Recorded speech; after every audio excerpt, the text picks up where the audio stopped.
नमस्कार मित्रांनो, मी शुभम पवार। मागच्या पीएफच्या व्हिडिओमध्ये आपण पाहिलं होतं यूएन नंबर कसा काढायचा आणि त्यानंतर तो ॲक्टिवेट कसा करायचा। आता आज आपण या व्हिडिओमध्ये पाहणार आहे पीएफचा जो काही यूएन नंबर आहे त्याचा पासवर्ड कसा बनवायचा आणि पीएफची केवायसी कशी करायची, म्हणजेच पॅन कार्ड आणि बँक अकाउंट कसं जोडायचं, या व्हिडिओमध्ये आपण पाहणार आहे। व्हिडिओ नक्की शेवटपर्यंत पहा। चॅनलवरती पहिल्यांदा आला असाल चॅनलला सबस्क्राइब करून ठेवा। तर चला मित्रांनो, व्हिडिओ सुरू करूया।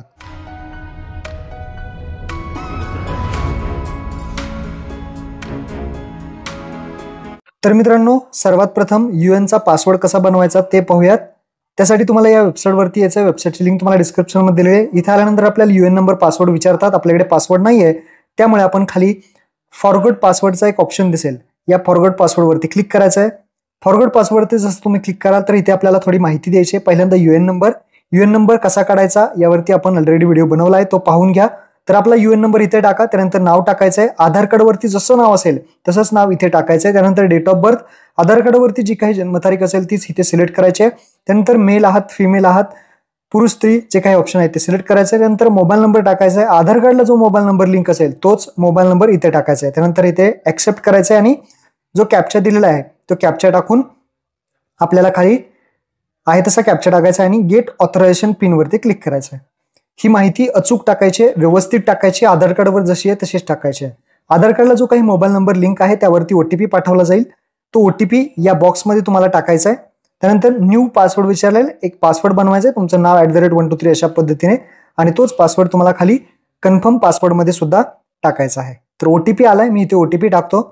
न्यू पासवर्ड तुम्हाला जो हवा आहे तसा पासवर्ड तुम्ही बनवू शकता। फॉर एक्झाम्पल तुमचं नाव @123, तसंच कन्फर्म पासवर्ड मध्ये सुद्धा तुम्हाला तोच पासवर्ड पुन्हा एकदा टाकायचा आहे। आणि इथे लेफ्ट साइडला पहिलं ऑप्शन आहे व्हेरीफाय, या व्हेरीफाय बटनावरती क्लिक करायचं आहे। व्हेरीफाय बटनावरती जर तुम्ही क्लिक कराल तर तुमचा पासवर्ड इथे चेंज झालेला दिसेल तुम्हाला, आणि इथे दाखवलं जाईल your password has been successfully change, please click here to log in. त्यानंतर तुम्ही क्लिक हिअर वरती क्लिक करा आणि तुम्ही आता तुमचा यूएन नंबर तुम्हाला माहित झाला, पासवर्ड तुम्ही तयार केला, यूएन नंबर पासवर्ड टाकून तुम्ही आता साइन इन करू शकता, लॉग इन करू शकता आणि आपली माहिती सगळी पाहू शकता।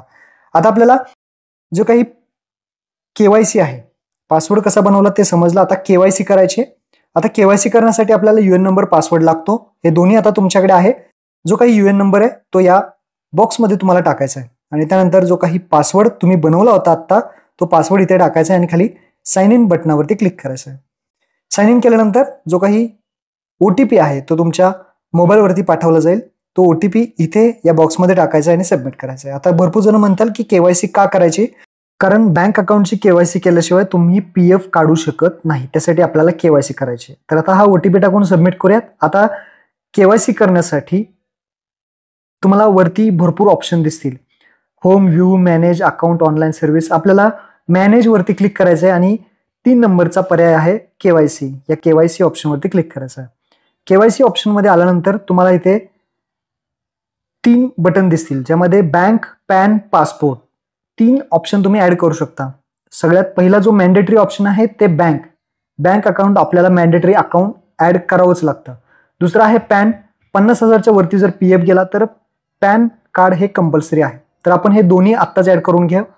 इथे बँक वरती क्लिक करा आणि पॅन कार्ड वरती क्लिक करा, तर खाली तुम्हाला दोन्ही ऑप्शन ऍड करायचे येतील। पहिल्यांदा बँक अकाउंट नंबर इथे टाकायचा आहे तुम्हाला व्यवस्थितरित्या, बँक अकाउंट नंबर या बॉक्समध्ये तुम्हाला व्यवस्थितरित्या टाका। त्यानंतर कन्फर्म बँक अकाउंट नंबर, पुन्हा एकदा बँक अकाउंट नंबर व्यवस्थित टाका। त्यानंतर बँक आयएफसी, जो काही बँकेचा आयएफसी कोड आहे तो इथे व्यवस्थित टाकायचा आहे। त्यानंतर पुढे तुम्हाला व्हेरीफाय करायचा ऑप्शन येईल, तो आयएफसी कोड व्हेरीफाय होईल आणि ते पहा व्हेरीफायचा ऑप्शन आलाय, व्हेरीफाय आयएफएससी। व्हेरीफाय आयएफसी वरती क्लिक केल्यानंतर काय होईल, तो आयएफसी कोड व्हेरीफाय होईल कोणत्या ब्रँचचा आहे। तुमची जी काही ब्रँच असेल ती ते चेक करून घ्या, बरोबर आहे का। बरोबर असेल तर काही प्रॉब्लेम नाही, तुम्ही पुढे जाऊ शकता आणि पॅन डिटेल्समध्ये आपला जो काही पॅन कार्ड नंबर आहे तो इथे आपल्याला खाली पॅन कार्ड नंबर टाकायचा आहे आणि त्यानंतर ऍक्सेप्ट वरती क्लिक करायचं आहे। तर इथे मी पॅन डिटेल्समध्ये पॅन कार्ड नंबर इथे टाकू शकता। आता हे सिक्युरिटी पर्पजसाठी मी ब्लर केलंय, तर या बॉक्समध्ये आपल्याला पॅन कार्ड नंबर टाकायचा आहे।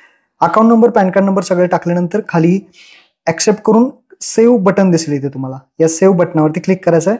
जसं तुम्ही सेव्ह बटनावरती क्लिक कराल तर इथे थोडं लोडिंग होऊ शकतं आणि जर फेल्ड वगैरे झालं तर तुम्ही पुन्हा ट्राय करू शकता। तर मी ते पुढे आलेलो आहोत, अशा पद्धतीने येईल। तुमच्या आधार कार्डला जो काही नंबर लिंक आहे त्यावरती एक OTP पाठवला जाईल. तो OTP टाकून इथे सबमिट करायचा आहे. फक्त बँकची माहिती, अकाउंट नंबर वगैरे सगळं बरोबर आहे का एकदा चेक करायचं आहे आणि त्यानंतर सबमिट करायचं आहे. सबमिट केल्यानंतर तुम्ही इथे चेक करू शकता आपलं बँक अकाउंट आणि पॅन कार्ड इथे गेलेलं आहे पुढे अप्रुव्हलसाठी. आता जे काही डिजिटल सिग्नेचर आहे ते तुम्ही ज्या कंपनीमध्ये कामाला असाल, कॉन्ट्रॅक्ट ज्याचं असेल तुमचं, तर त्या कंपनीला तुम्ही कॉन्टॅक्ट करून आपलं जे काही बँक अकाउंट आहे, पॅन कार्ड आहे ते अप्रूव्ह करून घ्यायचं आहे. एका दिवसात होतं, 2 दिवसात होतं, तुमचं कंपनी किंवा कॉन्ट्रॅक्ट जेव्हा अप्रूव्हर करेल त्यानंतर इथे अप्रूव्ह दाखवलं जाईल. तुमचं अप्रूव्ह झाल्यानंतरच तुम्हाला जे काही PF आहे तो काढता येईल आणि PFची कामं करता येईल. तर अशा पद्धतीने आपल्याला जे काही KYC आहे ती KYC करायची आहे आणि कंपनीला कॉन्टॅक्ट करून जे काही आपलं स्टेटस आहे ते अप्रूव्ह करून घ्यायचं आहे. काही दिवसाने इथे तुम्ही चेक करू शकता अप्रूव्ह झालेला आहे का नाही. तर अशा पद्धतीने तुम्ही KYC करू शकता. महत्त्वपूर्ण हा व्हिडिओ होता. आपल्या सर्व मित्रांना शेअर करा. धन्यवाद. जय हिंद, जय महाराष्ट्र.